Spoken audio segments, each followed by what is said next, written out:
everybody. We are the Good Doctors of Abbey Research. I'm Dr. Erin. And I'm Dr. Kristen. Welcome to today's Good Doctors Diagnose for Wednesday, September 9th. We hope if you were able to celebrate Labor Day that you had a nice 3-day weekend.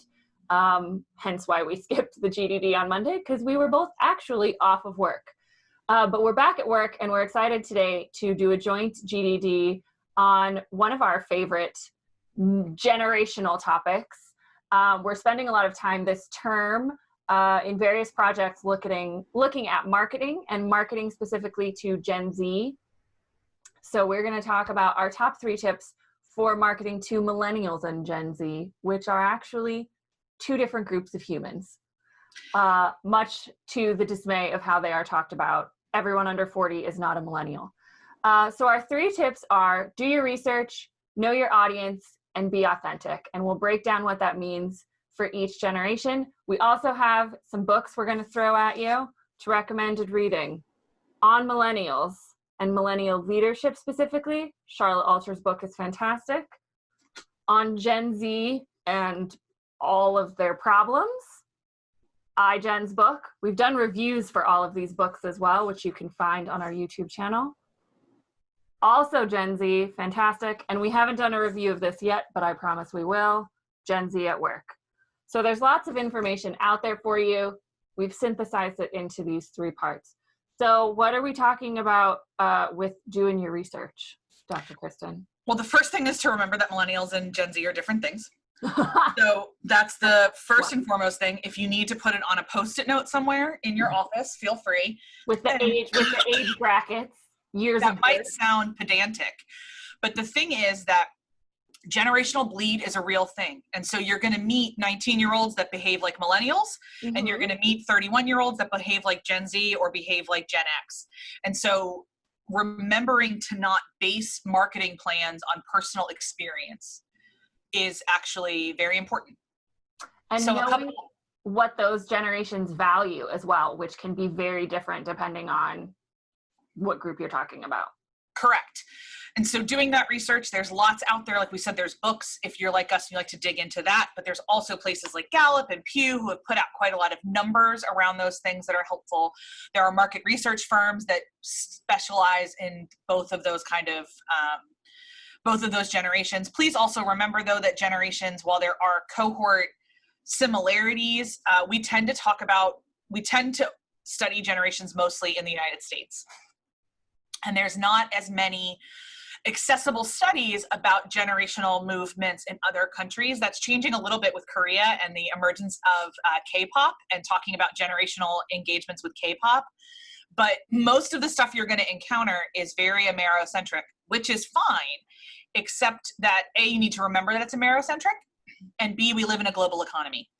And so you may be hiring a Gen Z who is from Beijing, and that's a really different ballgame potentially than a Gen Z from Bermuda. And kind of understanding those differences is also a piece. So when we talk about how diverse everybody is as a human being, generation is a piece for a reason. So remembering and recognizing that as you do your research is really important. There are definitely broad strokes that you can be paying attention to. Millennials are really, really intense generally on making sure that what they're encountering is making a positive impact on the world. Mm-hmm.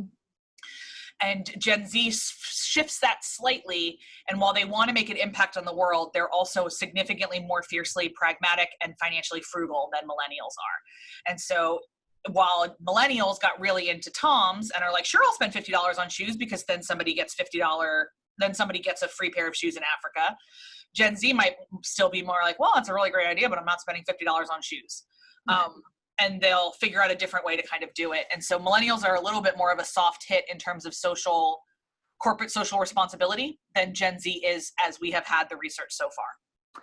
Yeah, and I mean, that's a really important kind of, the first 2 tips bleed into each other really well. So doing the research, but knowing your audience, and specifically in a lot of the research we've learned, the new research we've been gathering lately, what platforms do age cohorts use?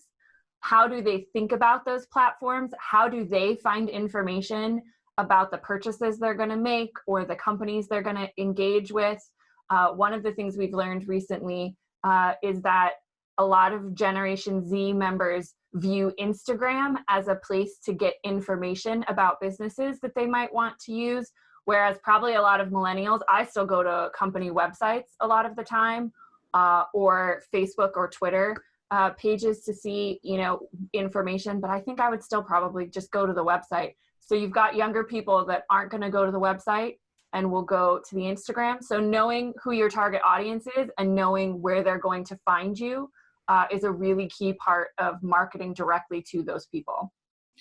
Yeah. And then the third one is the one that trumps truly everything else, which is be authentic. Mm-hmm. Both these generations can smell and act a mile away. We've grown up being sold to, and we know it.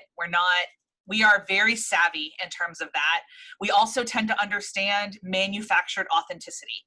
So what's interesting in this age of instant celebrity is that while there are definitely some millennials historically that have potentially, and there are definitely still some Gen Z, this is more of a developmental thing than potentially a generational thing, that believe that what they see on the internet is potentially real, but that number is shrinking more and more and more and more. Everybody knows the Kardashians are an act. Everybody knows that reality TV is scripted. Firefest gave us sponsored content for a reason. We now have to know that people are being sponsored to sell us things, and that, adds a whole other thing. And so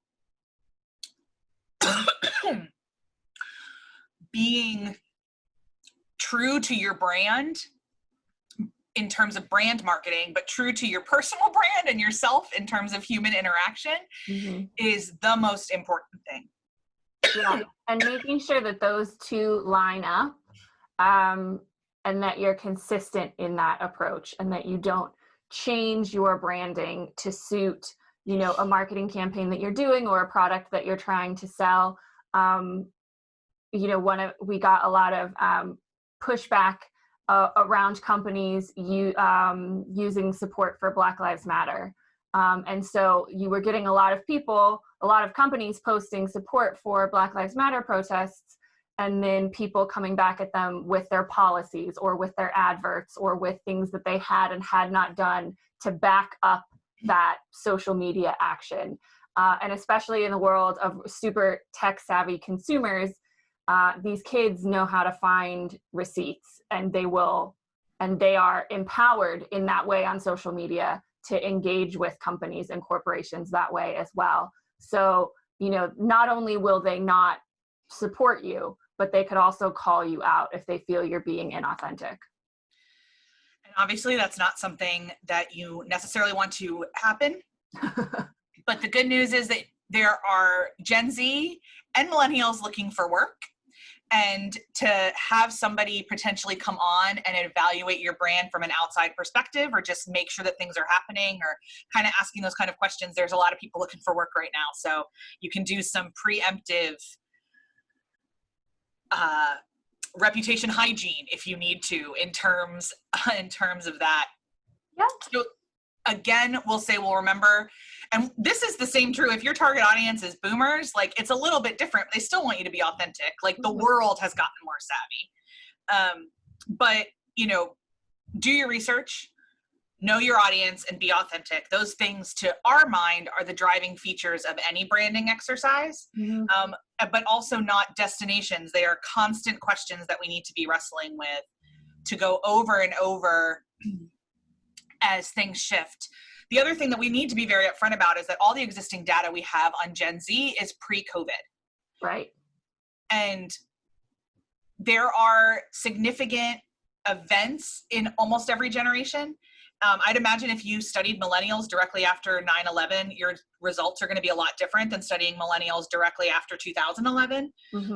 And so there's a lot of freshness and confusion right now over how COVID will affect not only Gen Z, but then the folks coming behind them, the millennials, everybody else. But we do know a couple things.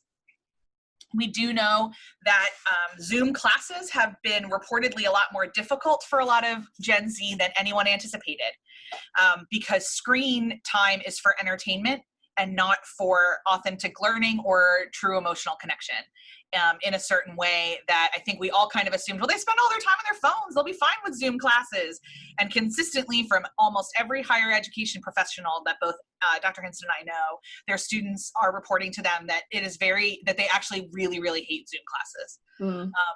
And this is not necessarily that they hate online classes, because lots of people have taken online classes, but those tend to not be synchronous time.